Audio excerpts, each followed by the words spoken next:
Bueno, menos mal que la agarramos. corresponde que la escritora invitada, y vaya invitada, cierre este acto, de modo que voy a comenzar yo. Y estamos convocados aquí por dos libros, uno de cuentos y una novela. Los cuentos los escribí yo y me toca hablar de la novela. Y cuando me dispuse a empezar la preparación de lo que diría, veo desde la portada del libro que tenía que comentar la figura de una mujer parecida a las mujeres de Modigliani, que me mira con ojos entrecerrados, enigmáticos, como si me invitara a conocerla. Y me interesaba conocerla, pero al lado había una leyenda que decía la mujer invisible, de modo que la imagen sola no me servía para conocerla, tenía que descubrirla en el texto de la novela escrita por Irma Berolín. Y la novela es un subgénero narrativo difícil de escribir y difícil de describir. Ya Cervantes, en la época de mediados del 1600, ¿verdad? Sí. Dijo que la novela es como una escritura desatada. Y me parece tan buena esa expresión. Y en verdad la novela, dentro de los subgéneros narrativos, es el más complicado, ya que tiene una enorme flexibilidad formal, y esa flexibilidad hace que se incluyan en este subgénero obras tan heterogéneas como el Quijote de Cervantes, Niebla de Unamuno, el Ulises de James Joyce, la Rayuela de Cortázar y por supuesto La mujer invisible de Irma Berolín.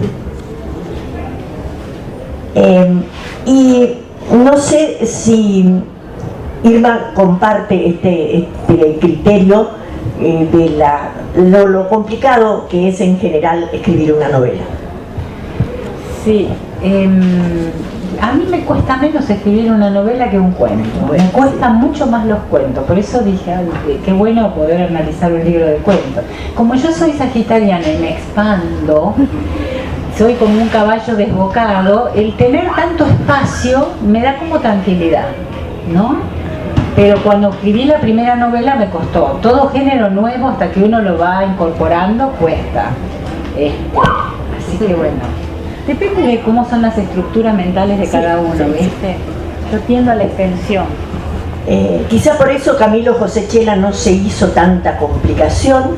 Ay, sí, y dijo que la novela es todo texto escrito, publicado como libro, y que admite debajo del título, quizá entre paréntesis, la palabra novela.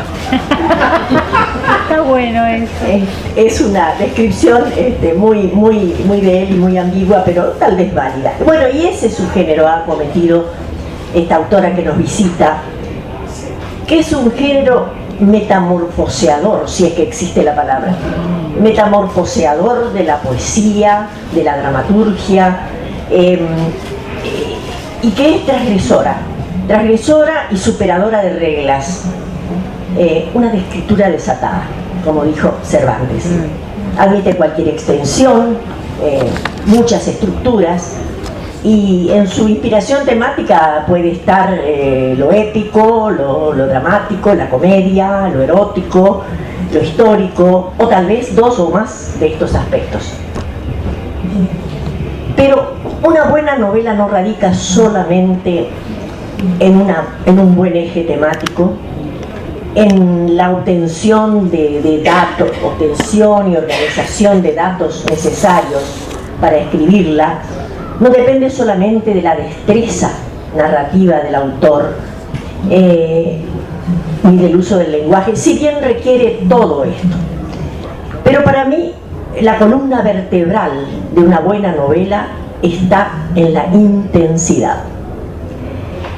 Y recordemos que intensidad, de aquí hay un ingeniero, es la fuerza con que se manifiesta, esto lo aprendí de memoria, la fuerza con que se manifiesta una magnitud la electricidad, el viento, el sonido, el amor, la traición, la fuerza con que se manifiesta eso e impacta sobre algo. ¿Está bien? Bueno. Es decir, que sin este requisito de intensidad que se pone de manifiesto para mí en la forma cautivante de desarrollar el tema, con personajes que logren entidad y carnadura, aunque no se les ponga nombre,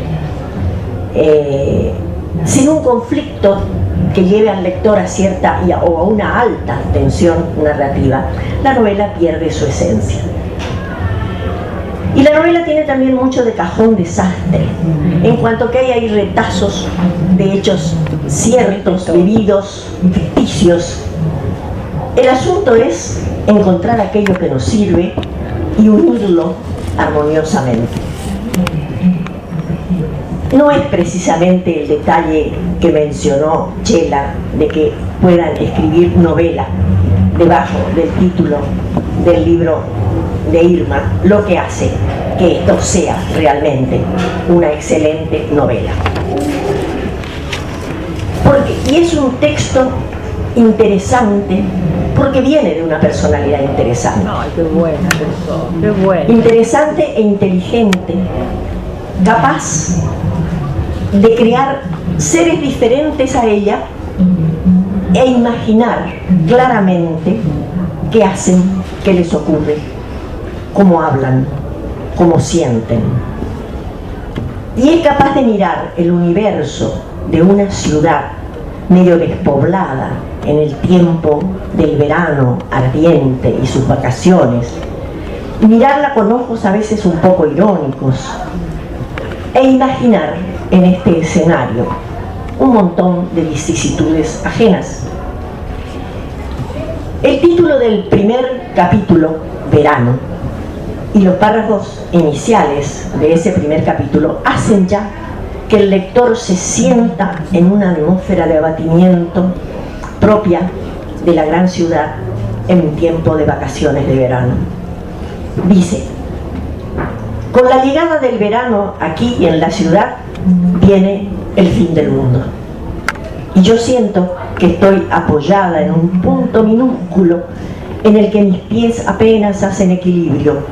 Me ilusiono creyendo que entonces no me veré obligada a cruzar el abismo que nace y muere al final de este siglo que ya se termina. Allí instala Irma Veronil esa mujer invisible, cuyo nombre no nombra. ¿No le das nombre en toda la novela? Alicia creo que Alicia, por ahí sí, pero no, casi no la nombra. Los personajes no es significativo, sí. Y yo, no yo es he visto ponerle nombres. Sí. Acá algunos tienen la algunos suerte, tienen. pero yo nunca le pongo. Pero Siempre es la tía, la abuela. Alicia, no, Alicia es la amiga. La amiga. La Ella amiga. no tiene no, nombre. por eso la por la amiga. que narra la novela, No tiene nombre. que también es, Que es y una también forma se de siente anonimato. una Claro. mujer invisible, no tiene nombre. Tenés razón, ella no. No, claro, es la amiga. En ese mundo cotidiano y por momentos agobiante, que la autora impregna de circunstancias simples, a las que le va agregando condimentos con maestría de narradora, para lograr que el lector vaya sintiendo olor a intriga, a suspenso, a desencanto, a dolor. Un mundo de apariencia engañosa, en que los contornos por momento se esfuman, quizá por efecto de ese calor que ella tiene presente en toda la historia, y en el cual hay objetos inanimados, un teléfono que no funciona, unas cartas misteriosas hasta por la forma en que le llegan a la protagonista, una bicicleta cuyas gomas se le desinflan a cada rato. Estos personajes inanimados van adquiriendo autonomía, y todo con el protagonismo destacado de la ciudad, casi despoblada. La autora hace que la protagonista mire la ciudad, la sufra, y en muchas circunstancias se sienta ya al borde de desplomarse anímicamente. La descripción de la ciudad en boca de la protagonista es atrapante. Fíjense, el sol no tiene forma, no es redondo, ni cubre la totalidad de este universo de manzanas cuadradas. Hacia arriba las ventanas abiertas, telas de cortinas que ondean, la ilusión de frescura, lo translúcido de un vidrio que fulgura, cristales rotos, balcones de tensas dentaduras y alguna carita que se asoma, que espía y se deja espiar. Es que la ciudad no es solo el escenario en el que la autora instala la historia, es en parte la motivadora de la historia. Sí, sí. Es así, ¿verdad? Sí. Para mí era como que los personajes estaban poco devorados por esa omnipresencia de la ciudad. Sí, así se siente, así lo sentí yo al leer esta historia. Y los personajes humanos, la protagonista, que no tiene nombre, su amigo Carlos, la vecina del edificio, la amiga que escribió las cartas y que parece haberse esfumado, y hasta una perrita blanca, desfilan y van dando forma a historias que generan acciones imprevistas, amables o dramáticas, pero interesantes. Todo transcurre en un mundo cotidiano, pero nada es superficial. Las asociaciones de imágenes literarias, las reflexiones de la protagonista son de una gran hondura, enjundiosas, inteligentes, muy bellamente expresadas. Y esmaltan esa prosa brillante y medio traviesa que tiene Irma Berolín. Porque en esas reflexiones y asociaciones hay una indagación una indagación psicológica hacia el interior de los personajes, y estas hacia los conflictos que tienen los personajes, que muchas veces no caben casi en el entorno en el que están instalados. Están presentados a veces como pueriles, pero siempre denotadores de algo profundo. Eso pasa en el personaje, por ejemplo, de la vecina del edificio, ¿verdad, Irma? Y a mí me encanta poner siempre como contrafigura alguna señora que es un poco el alter ego, como me lo hizo observar, esa observación me la hizo Viviana, pero que son como un obstáculo que le impide siempre hacer cosas, ¿no? Como ese personaje molesto, y me divierten mucho esos personajes, sí, porque los pongo por todos lados. Tengo vecinas así, en la última novela tengo una vecina que barre todo el día la vereda, y entonces ella estudia la forma en que barre la vereda como un lenguaje, ¿viste? A mí me encantan, me divierten. Sí, esto. sí, es muy divertida. Esta vecina aparece siempre en un momento inoportuno. Bueno, la novela está escrita en primera persona, que es la apropiada para crear un clima de intimidad. A mí me gusta la primera persona. Y que logra en el lector la imagen de algo realmente vivido, de una experiencia realmente vivida, no ficcional.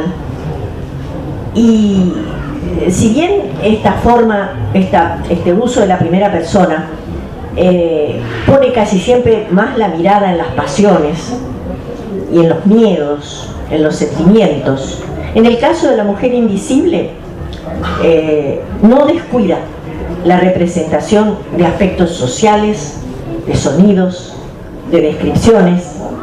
La blancura, por ejemplo, a partir del color de una perra que tiene que cuidar por X razones la protagonista. Dice, estas son las asociaciones y reflexiones de las que hablé. La blancura siempre está allí, expulsándonos o atrapándonos. Es más fácil mirar la oscuridad de un túnel, porque la oscuridad nos exige seguir, adentrarse en ella, para buscar en el fondo un puntito de luz. El blanco no. El blanco es una invitación constante a dejarse ir.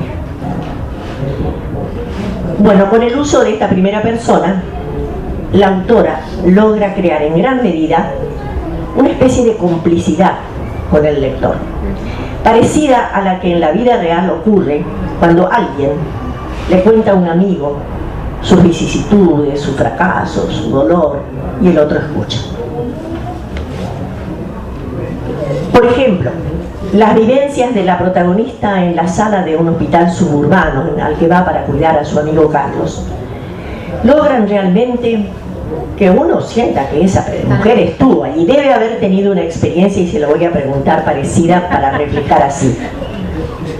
Consigue que el lector se sienta en medio del desamparo, para usar del desamparo y el agobio que producen esos ambientes, ¿no? Por ejemplo, dice: los silencios adquirían el mismo valor de las palabras. Está instalada en la sala de espera de un hospital. Los silencios adquirían el mismo valor que las palabras, y entre ambos se balanceaban de un modo casi insustancial los días lisos y llanos. Era un purgatorio entre la vida y la muerte que nos iba ablandando los huesos. Y acá la pregunta: ¿hay una experiencia cercana en el tiempo a la escritura de esta novela? Absolutamente. Mira, yo no tenía que poner tantos hospitales en la novela, porque hay el hospital era la clínica. Pero ¿qué pasó? Yo pedí la beca, que me la otorgaron, y yo tenía que entregarla. Y se enfermó mi abuelo, que tenía 90 y pico de años, y mi amiga Libertad de Mitrópolis. Me la pasaba de un hospital a otro. Dije, bueno, ya que estoy en los hospitales, le voy a sacar el jugo, como hacen los actores. Así que metí hospitales a rolete, porque yo estaba tan metida en ese mundo. Una vez tenía a mi abuelo internado y lo veo venir a Joaquín Januzzi, que traía Libertad. Digo, ¿qué haces acá? La vengo. Ah, sí, que me vino bárbaro, porque iba de una habitación a la otra. Sí, yo suponía eso, porque está muy real, muy detallado y muy real.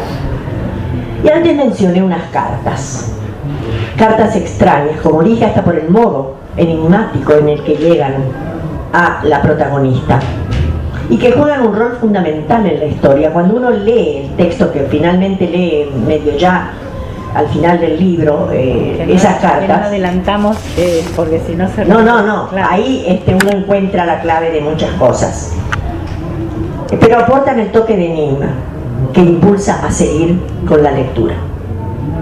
Y al final la ternura le gana a la literata, porque la cosa termina con una linda evocación de su abuelo italiano y con un poema en italiano. Realmente un final emocionante, lindo, impensado. Para esta novela, La mujer invisible, de nuestra autora invitada Irma Berolín, cuya lectura recomiendo, y espero no haberme adelantado demasiado en la temática, creo que no, pero vale la pena seguir ahondando en todo lo que pasa alrededor de esta mujer que se hace ver. Gracias. ¡Qué lindo!